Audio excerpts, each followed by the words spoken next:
So David and Brian, if you were to trying to encourage a friend or a family member to watch Revelation Road, the series, what would you say to them? I mean, what would your sales pitch be? I would actually look at each one of that interaction and find out a little bit about that person. Like when I'll ask them these 4 questions: where are you from? Where are you at? Where are you going? And what are you willing to give up to get there? And then they can reflectively kind of give me their artful, dodging answer. Oh, life is great. I'm in perfect, health, and I love everything about me. But there's always that darkness, that uncertain, that doubt in someone's life, where they just haven't faced what the reality of who they really are is. And for me, when the rapture happened in Revelation Road 1, I realized, man, I'm not going. This thing is going to be heavy.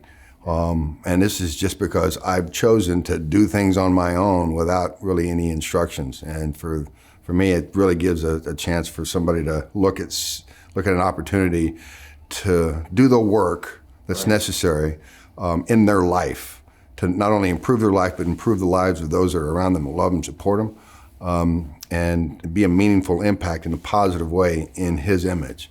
And then that gives you that ticket to go home. Otherwise, you're going to be left behind. Right, for sure.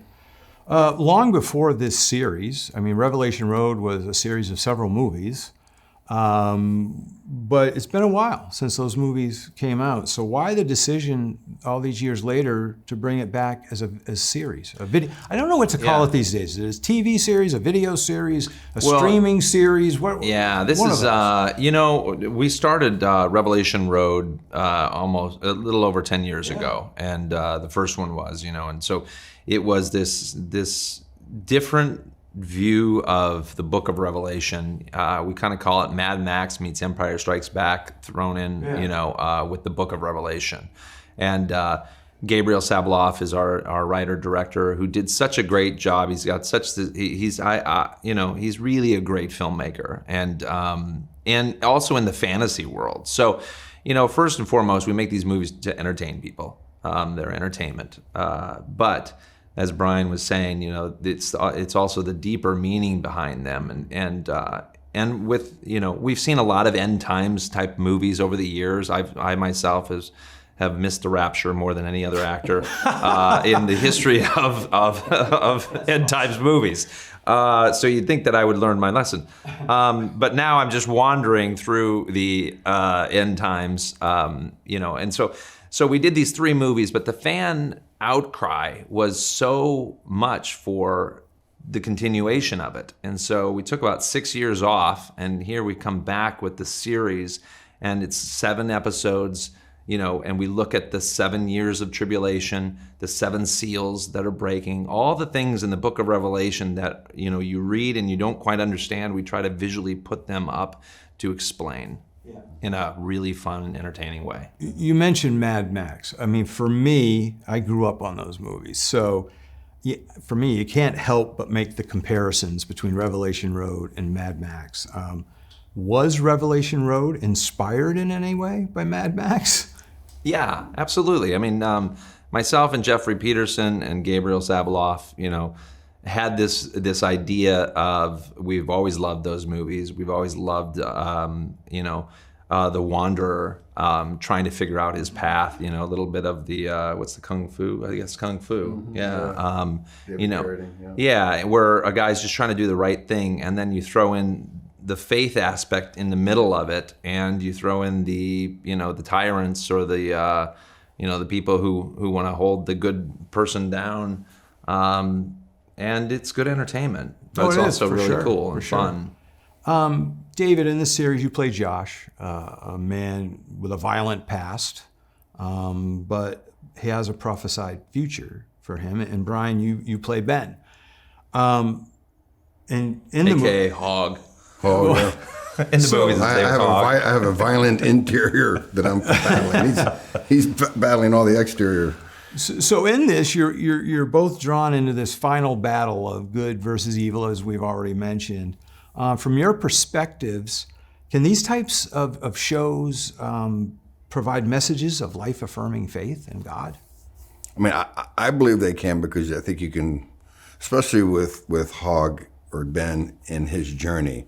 If you watch the Revelation 1 and 2, you understand, well, 1, you don't understand why he's so angry and full of vengeance, but in 2, you actually understand that something very dear was taken from him. And in a lot of regards, people can relate to that when something is taken, and we're all wondering, well, where was God in this? Because I thought I was living a very faithful life, and they want to point the blame. So they'll point the blame at him, and they have to deal with that anger.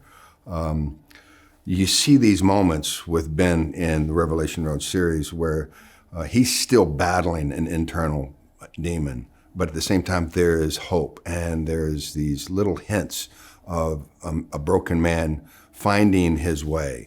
And it comes from seeing and absorbing the things that are around him, knowing that there is a better way, but you gotta let go. And that's a battle that he had. And there's a lot of people that battle those personal demons as they go through life. So just, I think it's important when you're looking at characters in their arc, you find those very special moments when they start to become vulnerable, and they start to realize that they need that help, and they're looking for others to guide them. Yeah. It's part of the entertainment too, though, when you think about, it's like heightened characters and heightened situations, right? Obviously, my goal in life is not to be running around in the end times in real life. You've been there. Yeah, I've been there enough times. We played it. That I'm also aware that I don't really want to have to be there in real life. But it's finding those, the connection to humanity, to forgiveness is such a big part of Revelation Road, and even between our characters, he's done a tremendous wrong. Sorry to say that, but it's true. And and it's how do you grow as an individual, in this heightened situation. So the two of you have now worked on 3 of these movies, and you've done the series together. What's the relationship between the two of you, both on screen and off screen? You seem to have this synergy together. I think there's a like-mindedness, but there's a lot of similarities to our paths. I mean, his life. He's got 3 kids. I've got 3 kids. He went on a journey to follow a dream, follow a passion. But then once he got on that path, he realized that it's actually bigger. And I think from what I've learned from him, I think he tried to figure out, do I want to go this direction, or do I want to stay on the path that he provided for himself? And I think he chose that it was better to impact a larger spectrum of people for a deeper meaning. And he drew from his own life experience. I've done that same thing on an opposite side of it, from my negative life experience, and tried to figure out my path and reinventing myself. So I think there's a lot of appreciative similarities to our lives, and I enjoy his company. I'm not a guy that has a lot of friends, and I can probably count them on one hand. But I think it's important, if you're going to put somebody in your circle, that it's a positive impact, because you need those people to shepherd you through life. Yeah. It was funny. We spent almost 3 months in South Africa. I was going to mention that you shooting overseas. this thing, and so with not a lot of Americans, actually. Ironically, the director Andrea, Logan, and Brian and I were the only Americans, and so you have that in common. Hey, he likes cheeseburgers too,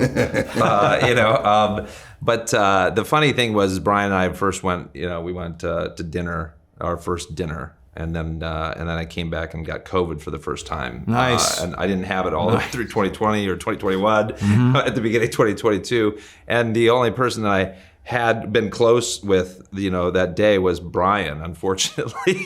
And we're starting to shooting like. Did you have COVID or get it? I got it early. Okay. But I also followed the protocols about coming into South Africa a little bit better. And staying in my room for Sure. 5 straight days. So it was hibernation for me, but. I kind of went out and explored a little bit. And then, whether or not I got it in There's a lesson Dubai, to or be whether or not I learned. got it in South Africa is it remains to be seen. But the interesting thing is that I think It's funny how the Lord brings people together in different ways. And, from over 10 years ago when Brian, his name came in, to put him in that movie was, it's the irony is how God orchestrates things that we're not even aware of. And, to sit, if you'd asked me 12 years ago, by the way, you will have finished the series 12 years from today, and you're going to be sitting and hanging out with this guy, still. Would you believe that? I never in a million years would I, and I also wouldn't have believed his journey that he's taken through the whole thing, which is extraordinary, And Well, your introduction was the LA Times where I was the angriest man alive or whatever it was. He was perfect. Perfect to wield. Perfect casting for Ben. He was, exactly. Hog. And yet he's not that way at all, in real life, that I have seen. So far. But, give it a minute. Just a couple more questions for you guys. The movies came out 10-ish years ago. Now here's the series. Why is right now the right time for this series to be coming out? Well, I think if you look, it's very timely. When, for me personally, when 2012 Revelation Road came out, it was timely for me. I needed that. That fed me and filled me up. But there's a lot of things that were happening in the world at the very beginning stages. You look back on where we are from here to 2012, I think the majority of us go, man, I'd love to go back to 2012. It was a much calmer time, unless you were living at that time in 2012. But look where we are now in 2023. It's utter chaos out there. And I saw something the other day where 50% of Americans no longer believe that there's a God.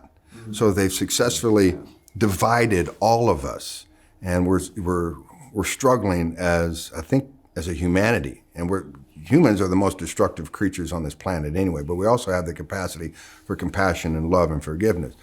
But right now we're struggling. And when you think about when this event could happen, today, tomorrow, next week, next month, next year, we're kind of there. If we don't start changing some things about ourselves individually and how we deal with each other and how we deal, across the globe. Otherwise, I think he's going to say, I'm calling my people home, and you better have done the work. So it's, I think timing. Sure. For such a time as this, Revelation Road. That's a perfect and ending. We're done. Thanks so much. No, that's a perfect ending. Thanks so much for the time. Appreciate it. That's what you're here for, the tagline. Just do the tagline. You did that so succinctly. It's perfect. I'm looking at my clock. I got to get these guys out of here. I got to land the plane, and then you said that. It was perfect. So, well, the only other thing that is important is it comes out on PureFlix in September, and the trailer is out right now. So if you haven't seen it, please do. And we're excited to share this with the world. Fantastic. Thanks, guys. Appreciate it. Thank you. Appreciate it having us.